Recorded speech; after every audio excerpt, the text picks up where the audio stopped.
Bismillahirrahmanirrahim. Assalamualaikum warahmatullahi wabarakatuh. Perkenalkan, nama saya Izam Parabi Muslim, jurusan Tarbiyah dan Keguruan, Prodi Pendidikan Agama Islam. Video kali ini di sini saya akan membuat video resume dari makalah kelompok 1 sampai makalah terakhir makul atau mata kuliah Psikologi Perkembangan Peserta Didik. Nah, makalah pertama yaitu membahas tentang hakikat dan aspek-aspek psikologi perkembangan. Yang pertama, pengertian psikologi perkembangan. Nah, psikologi perkembangan pada prinsipnya merupakan cabang dari psikologi. Psikologi sendiri merupakan sebuah istilah yang berasal dari bahasa Inggris, yaitu psikologi. Istilah ini pada mulanya berasal dari kata dalam bahasa Yunani, psyche, yang berarti roh, jiwa atau daya hidup, dan logos yang berarti ilmu. Jadi secara harfiah, psikologi berarti ilmu jiwa.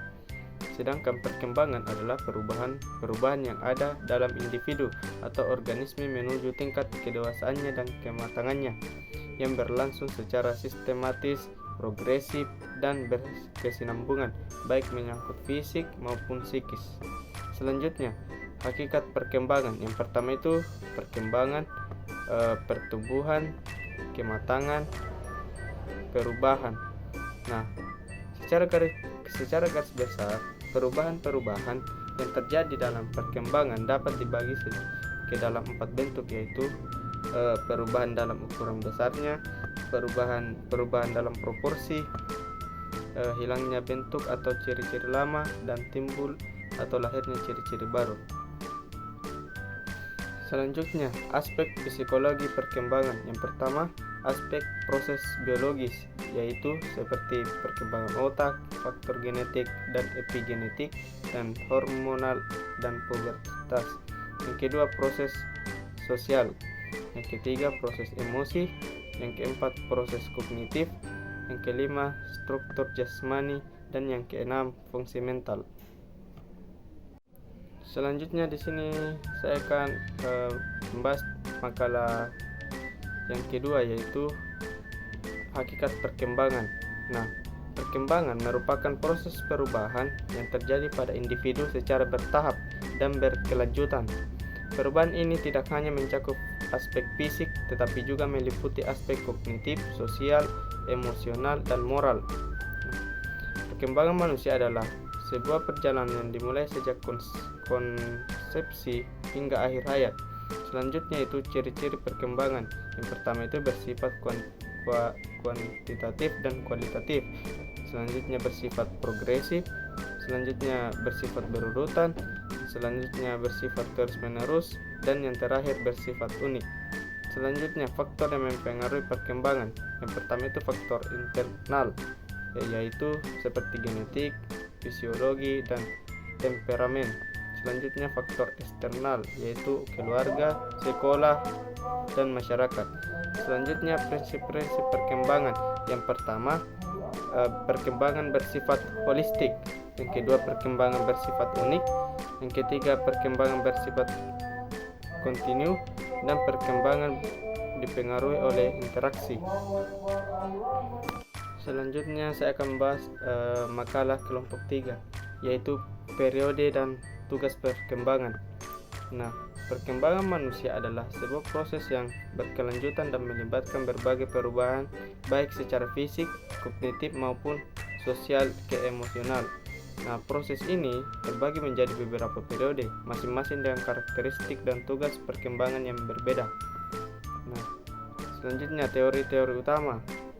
Menurut Erikson, fokus pada perkembangan psikososial membagi kehidupan menjadi 8 tahap dengan krisis psikososial yang harus diatasi.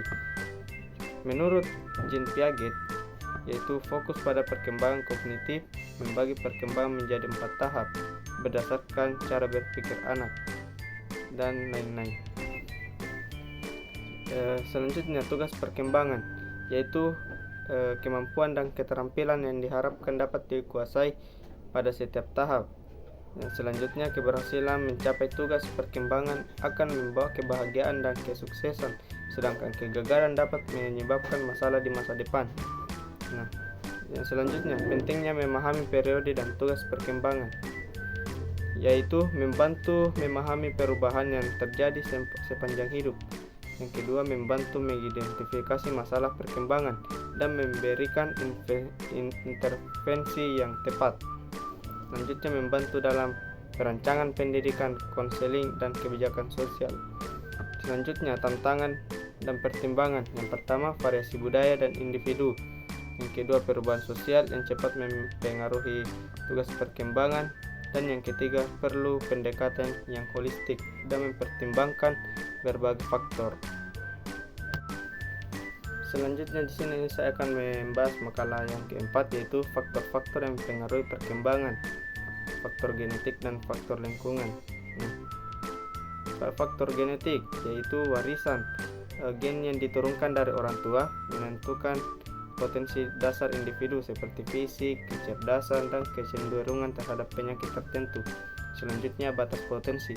Gen memberikan batas atas potensi yang bisa dicapai oleh individu, contoh tinggi badan, warna mata, bakat musik, dan lain-lain. Selanjutnya, faktor lingkungan, yaitu seperti pengalaman, pembentuk potensi, modifikasi, contohnya keluarga, sekolah, teman, kondisi sosial ekonomi. Selanjutnya, interaksi genetika dan lingkungan, yaitu saling memengaruhi, tidak terpisahkan, contohnya anak dengan gen kecerdasan tinggi akan lebih berkembang jika terdapat lingkungan yang mendukung. Selanjutnya di sini saya akan membahas makalah yang kelima, yaitu karakteristik perkembangan anak usia dini. Nah, adapun aspek-aspek perkembangannya yaitu perkembangan fisik seperti tinggi badan, berat badan, dan lain-lain. Selanjutnya perkembangan kognitif, selanjutnya perkembangan bahasa, dan yang terakhir perkembangan sosial emosional. Nah, faktor yang mempengaruhinya yaitu faktor genetik, lingkungan keluarga, status sosial ekonomi, kesehatan dan nutrisi, dan budaya dan lingkungan. Nah, masa keemasan usia dini disebut masa keemasan pada usia dini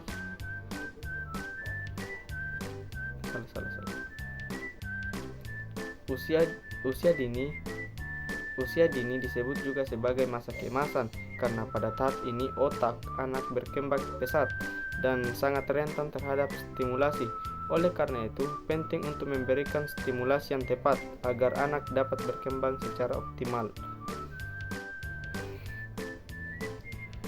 Selanjutnya saya akan membahas makalah yang ke-6, yaitu karakteristik perkembangan anak usia sekolah. Nah, yang pertama itu usia dasar. Anak usia dasar 6-12 tahun senang bermain, aktif, dan mulai belajar bekerja sama. Selanjutnya usia menengah. Anak usia menengah 12-15 tahun mengalami perubahan fisik dan emosional yang signifikan seperti pubertas. Selanjutnya usia remaja. Remaja 15-21 tahun mencari jati diri dan membangun hubungan sosial yang lebih dewasa dan mempersiapkan diri untuk masa depan. Selanjutnya aspek-aspek perkembangannya yaitu perkembangan fisik pastinya, yang kedua perkembangan kognitif, yang ketiga perkembangan psikososial, dan selanjutnya di sini saya akan membahas makalah yang ketujuh, yaitu karakteristik perkembangan remaja. Masa remaja adalah periode transisi penting dari masa kanak-kanak menuju dewasa. Perubahan fisik, kognitif, emosional, dan sosial terjadi secara signifikan selama masa ini. Nah, tahapan perkembangan remaja. Yang pertama, masa remaja dibagi menjadi 3 tahap, yaitu remaja awal, remaja tengah, dan remaja akhir. Nah, perubahan pada masa remaja yaitu perubahan fisik, perubahan kognitif, perubahan emosional, dan perubahan sosial. Nah, karakteristik perkembangan remaja yaitu pencarian identitas, perubahan mood atau emosi, perubahan dengan pergaulan dengan teman sebaya, dan konflik terhadap orang tua. Nah, faktor yang pengaruhnya yaitu faktor biologis, faktor psikologis, dan faktor sosial. Nah, tantangannya yaitu tekanan teman sebaya, masalah identitas, perubahan tubuh, dan hubungan dengan orang tua.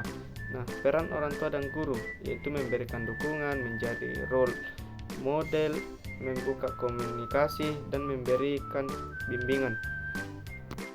Selanjutnya di sini saya akan membahas makalah yang ke-8 yaitu karakteristik perkembangan masa dewasa.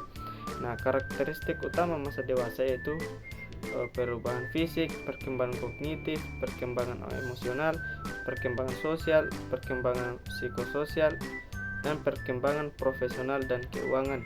Nah, periode perkembangan masa dewasa yaitu masa dewasa awal 20 sampai 40 tahun. Yang kedua masa dewasa tengah 40 sampai 60 tahun dan masa dewasa lanjut 60 tahun ke atas. Selanjutnya di sini saya akan membahas makalah kelompok 9 yaitu karakteristik perkembangan mahasiswa. Nah, karakteristik perkembangan mahasiswa yaitu perkembangan kognitif. Nah, seperti kemampuan berpikir kritis dan analisis semakin terasah serta minat untuk mengeksplorasi berbagai ilmu pengetahuan. Dan selanjutnya perkembangan emosional, mulai mengontrol emosi namun seringkali mengalami krisis identitas dan membutuhkan dukungan sosial. Selanjutnya perkembangan sosial, yaitu interaksi sosial semakin luas, aktif dalam organisasi dan mulai membangun hubungan romantis. Yang selanjutnya perkembangan moral dan etika, mempertanyakan nilai-nilai, membangun prinsip moral sendiri dan memiliki kesadaran akan tanggung jawab sosial. Dan yang terakhir kemandirian, mulai bisa hidup mandiri baik secara finansial maupun emosional. Nah, selanjutnya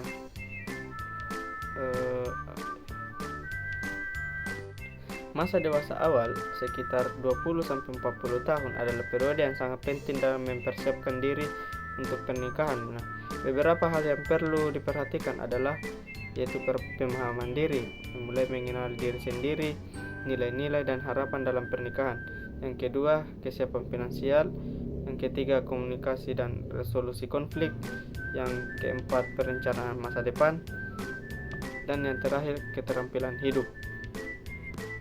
Selanjutnya di sini saya akan membahas makalah yang ke-10 yaitu faktor perkembangan dan perbedaan individual orang dewasa. Nah, pembagian masa dewasa yaitu masa dewasa awal, masa dewasa madya, dan masa dewasa lanjut. Nah, faktor yang mempengaruhi perkembangannya yaitu kekuatan fisik. Nah, selanjutnya kemampuan motorik, dan yang ketiga kemampuan mental. Nah, perbedaan individual yaitu minat, kepribadian, dan kecakapan. Selanjutnya di sini saya akan membahas makalah yang ke-11 yaitu kebutuhan anak usia SD dan orang dewasa. Nah, perbandingan kebutuhan anak usia SD dan orang dewasa. Nah, anak usia SD pertumbuhan fisiknya itu membutuhkan nutrisi yang seimbang, aktivitas fisik dan tidur yang cukup. Selanjutnya perkembangan emosional, membutuhkan rasa aman, kasih sayang, dan dukungan untuk membangun kepercayaan diri. Yang ketiga sosial, perlu belajar berinteraksi, berbagi, dan berkolaborasi dengan teman sebaya. Yang keempat pendidikan, membutuhkan pendidikan dasar yang berkualitas untuk mengembangkan pengetahuan dan keterampilan. Nah, sedangkan orang dewasa itu kesehatan fisik, membutuhkan pola hidup sehat, olahraga, dan pengolahan stres.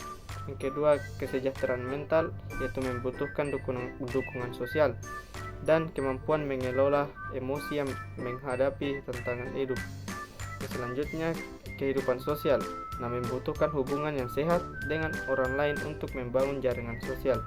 Dan selanjutnya stabilitas ekonomi, membutuhkan pendapatan yang cukup untuk memenuhi kebutuhan hidup. Nah, perbedaan utamanya yaitu fokus perkembangan.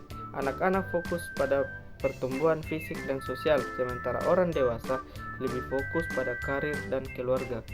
Selanjutnya tanggung jawab. Orang dewasa memiliki tanggung jawab yang lebih besar dibandingkan anak-anak. Selanjutnya kompleksitas kebutuhan. Kebutuhan orang dewasa lebih beragam dan kompleks dibandingkan anak-anak. Nah, kesamaannya yaitu kebutuhan akan dukungan sosial, baik anak-anak maupun orang dewasa membutuhkan lingkungan sosial yang positif. Yang kedua, kebutuhan akan pendidikan. Keduanya membutuhkan pendidikan meski dalam bentuk yang berbeda. Nah, selanjutnya pentingnya memahami perbedaan dan kesamaan, yaitu memberikan dukungan yang tepat. Selanjutnya menciptakan lingkungan yang kondusif. Yang ketiga, merancang kebijakan yang efektif.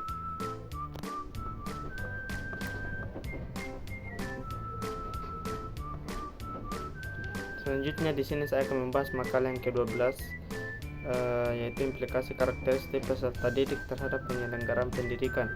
Nah, implikasi dalam pembelajaran PAUD yaitu pembelajarannya berbasis bermain, lingkungan belajarnya yang aman dan nyaman, selanjutnya perbedaan individual, dan yang terakhir interaksi yang hangat dan responsif. Nah, pendidikan anak usia sekolah dasar. Pertama, meningkatnya kemampuan konsentrasi. Anak SD sudah bisa fokus lebih lama, namun tetap perlu variasi dalam pembelajaran. Selanjutnya, bekerja sama dalam kelompok. Anak SD mulai belajar berkolaborasi dengan teman sebaya. Selanjutnya, memahami aturan dan tanggung jawab. Dan yang terakhir, kebutuhan sosial yang kompleks. Nah, implikasi dalam pembelajaran sekolah dasar yaitu pembelajaran aktif dan variatif. Selanjutnya, penciptaan suasana kelas yang positif.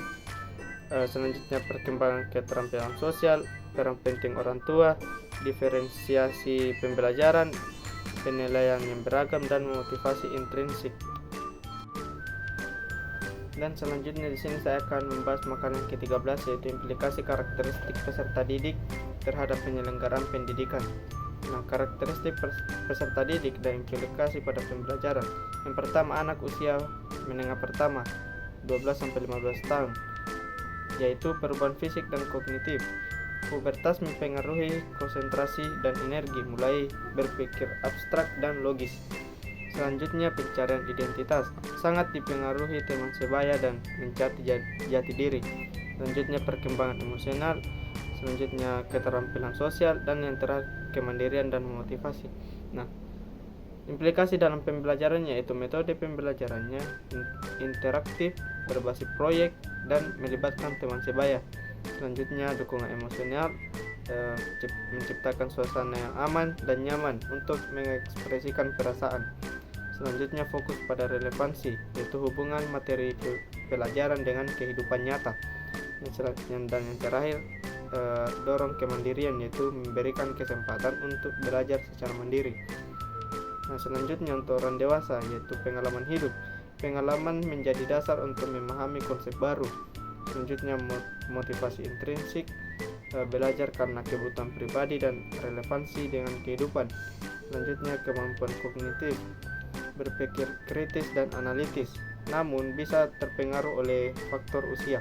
Selanjutnya, tanggung jawab dan kewajiban, kemandirian dan autonomi, dan perubahan emosional. Nah, implikasi dalam pembelajaran.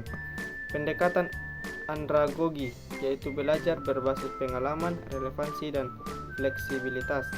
Selanjutnya, pembelajaran mandiri, yaitu memberikan kesempatan untuk belajar sesuai ritme sendiri. Selanjutnya, faktor pada aplikasi praktis, yaitu hubungan materi dengan masalah nyata. Dan yang terakhir, dukungan emosional, yaitu menciptakan lingkungan belajar yang suportif. Nah, selanjutnya, faktor yang mempengaruhi karakteristik dan perkembangan pembelajaran. Yang pertama, kemajuan teknologi, dan yang kedua, globalisasi. Nah, cara menghadapi berbagai karakteristik yaitu memahami perbedaan, pendekatan yang berbeda, fleksibilitas, lingkungan belajar yang inklusif, dan melibatkan orang dewasa.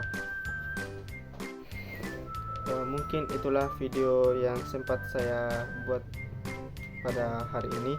Mudah-mudahan ada manfaatnya untuk kita semua, terutama diri pribadi saya sendiri. Mohon maaf jika video ini kurang